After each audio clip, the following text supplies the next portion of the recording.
adalah seorang sahabat bernama Sa'labah bin Hatib Al-Ansari. Beliau hidupnya miskin, tetapi kemiskinannya sama sekali tidak mengurangi kekuatan ibadahnya. Sholatnya pun selalu berjamaah. Di mana ada Rasul sholat menjadi imam, di situ Sa'labah bermakmum. Hanya saja Sa'labah ini aneh. Tiap selesai sholat langsung pulang. Tidak wirid, tidak zikir, tidak doa. Jadi kalau sahabat-sahabat yang lain selesai sholat Allahumma antas salam, Sa'labah ini malah Allahumma lantas jalan. Begitu setiap sholat. Sampai satu saat beliau ditegur oleh baginda Rasul. Sa'labah, labaika ya Rasul. Kau ini macam orang munafik saja. Tidak betah kau di masjid. Atau tidak pentingkah doa dan wirid itu menurut kau? Tiap selesai sholat pulang, salam pulang. Kenapa begitu Sa'labah? Maafkan saya ya Rasul. Kenapa? Saya bukan tidak menganggap doa dan wirid tidak penting. Lalu bukan juga tidak betah di masjid. Kemudian kenapa kau terus pulang begitu? Saya ini keluarga miskin ya Rasul. Kain satu pun berdua dengan istri saya. Ketika saya sholat di masjid sini, istri saya di rumah nunggu giliran sholat dari sarung yang sedang saya pakai ini. Kalau saya pakai wirid dan zikir, istri saya tidak kebagian waktu sholat. Begitulah. Iya. Oh. Lalu bagaimana Sa'labah? Begini saja ya Rasul. Ini sudah kadung ditanya oleh Tuhan. Tuhan kan Rasul. Ya, kenapa memang? Oh, Rasul itu kan doanya jarang meleset. Maksud kamu? Tolonglah doakan saya kepada Allah agar saya jadi orang kaya. Kalau saya kaya, sarung punya sendiri, istri punya sarung sendiri, tenanglah saya beribadah. Rasulullah senyum. Kemudian bilang, Sa'labah, saya ya Rasul. Kau kan orang Islam? Iya. Bagi orang Islam contoh yang paling utama itu siapa? Ya Tuhan ya Rasul.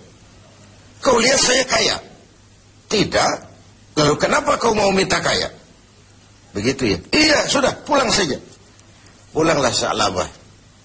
Esoknya ketemu lagi dengan Rasul. Gimana Sa'labah? Sudahlah Rasul, doakan saja supaya saya jadi orang kaya. Sa'labah, saya ya Rasul. Qalilun tuaddi syukrahu khairun min kasirin la tutiquhu. Sedikit kamu syukuri itu jauh lebih baik daripada banyak tapi kau tak kuat mengembannya. Sudah, pulang saja. Baik ya Rasul. Hari ketiga kemudian ketemu lagi dengan baginda Rasul. Kali ini sudah dengan tekad yang bulat. Bagaimana Sa'labah? Sudah ya Rasul. Sudah bagaimana? Sudah saya pikir. Lalu, iya sih syukur-syukur. Tapi kalau sarung satu dipakai berdua, sulit juga syukurnya. Sudahlah, doakan saja kepada Allah agar saya jadi orang kaya. Kalau saya kaya, saya akan sedekah, saya akan sholat berjamaah. Wala'ati kulla zi haqqin haqqah. Tiap orang akan saya berikan haknya. Pokoknya bereslah kalau saya jadi kaya nanti. Begitu permintaan Sa'labah. Didesak sedemikian rupa, akhirnya baginda Rasul mengangkat kedua belah tangan, mendoakan Sa'labah. Allahumma razuk Sa'labah. Ya Allah, berikan rezeki kepada Sa'labah. Oleh baginda Rasul, Sa'labah dihadiahkan seekor kambing betina yang sedang hamil. Peliharalah kambing ini Sa'labah, mudah-mudahan bawa berkah bagi kau. Dipeliharalah kambing ini oleh Sa'labah sampai melahirkan 2 ekor sekaligus. 1 menjadi 3, 3 menjadi 5, 5 menjadi 7. Makin lari kambingnya makin banyak berkembang biak. Ketika kambing banyak berkembang biak, Sa'labah mulai kesibukan. Datang sholatnya mulai terlambat. Tadinya sebelum waktu sudah menunggu di masjid. Sekarang imam sudah qomat baru dia datang. Lama-lama sholat 5 waktu pun tidak kelihatan. Jumat saja di masjid. Itu pun kalau khatib sudah naik mimbar, baru dia datang.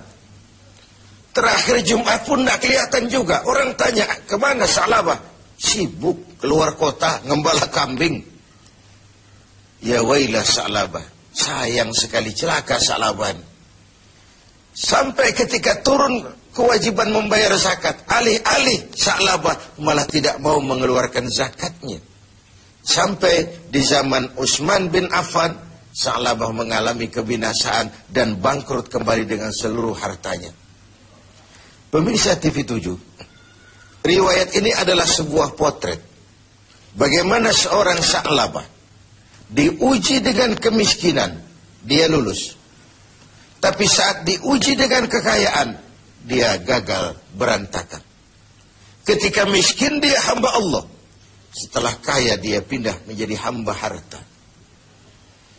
Sikap ini mencerminkan tidak istiqamah, tidak punya pendirian yang tetap dalam menjaga nilai kehambaan di hadapan Allah Subhanahu wa ta'ala. Bahwa isi hidup ini penuh cobaan, ujian. Quran sudah menjelaskan itu kepada kita. وَلَنَبْلُوَنَّكُمْ بِشَيْءٍ مِّنَ الْخَوْفِ وَالْجُوعِ وَنَقْصٍ مِّنَ الْأَمْوَالِ وَالْأَنفُسِ وَالثَّمَرَاتِ. Dan pasti, dengan lamu taukid, وَلَنَبْلُوَنَّكُمْ, dan pasti kami akan uji kamu dengan sebagian kecil dari apa? Minal khauf, rasa takut. Kadang dalam hidup kita dihinggapi rasa takut yang tidak beralasan. Sudah kaya takut kalau jatuh miskin. Sudah punya kedudukan takut kalau diambil orang. Takut kalau ada mutasi. Takut kalau harus turun jabatan. Sudah hidup takut kalau mesti mati. Takut yang sering tidak beralasan. Wal khauf, rasa lapar.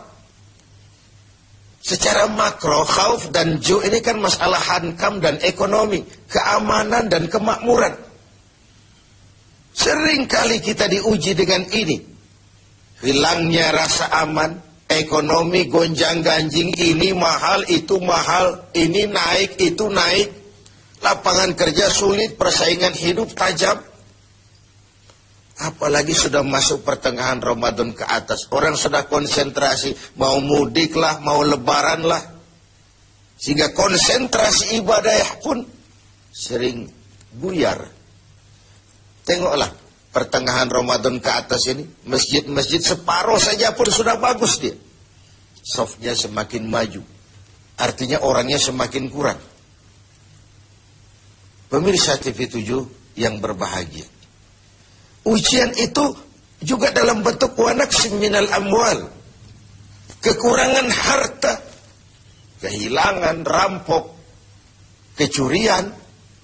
Wal anfus, kekurangan jiwa, kematian. Wathamarat, kekurangan buah-buahan.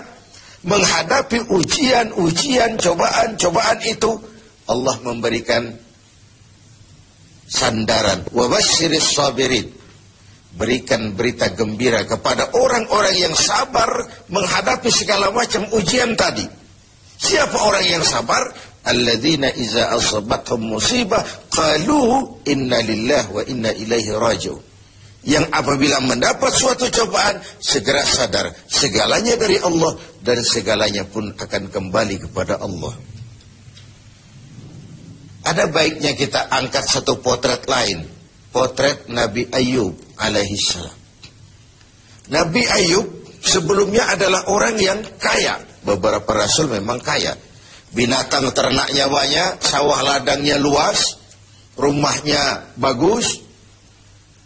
Iblis tidak senang kalau ada orang semut-semut saja, jalan-jalan normal baik-baik saja. Iblis dilapor, Tuhan, hambamu yang namanya Ayub itu mau ibadah karena kaya dia. Coba kalau dia jatuh miskin, selesai ibadahnya itu. Allah bilang, Iblis, aku tahu Ayub itu hambaku yang ikhlas. Saya buktikan Tuhan, silakan. Iblis pun turun ke alam ini menggoda Nabi Ayub. Mula pertama dia binasakan binatang ternak Nabi Ayub. Lalu dirusak sawah ladangnya. Sehingga praktis dalam waktu singkat Nabi Ayub jatuh dari orang paling kaya menjadi orang paling miskin. Dan itu tidak mudah. Dan itu tidak mudah. Mudah mengalami frozen emotional attitude, shock.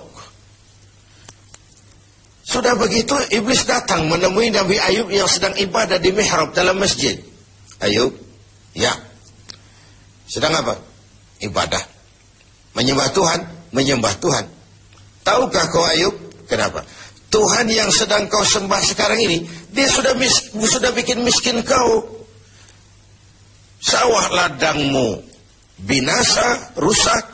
Binatang ternakmu mati semua. Dan kau sekarang jadi orang miskin Ayub. Buat apa lagi nyembah Tuhan yang model begitu? Dia sudah bikin miskin kamu. Nabi Ayub senyum mendengar itu. Benar, benar. Binatang ternak saya binasa, binasa. Sawah ladang saya hancur, hancur. Dan sekarang saya jadi orang miskin, miskin. Alhamdulillahilladzi a'tani wa akhaza minni. Segala puji bagi Allah yang telah memberikan harta kepada saya dan sekarang mengambilnya lagi. Tengoklah Nabi Ayub ini.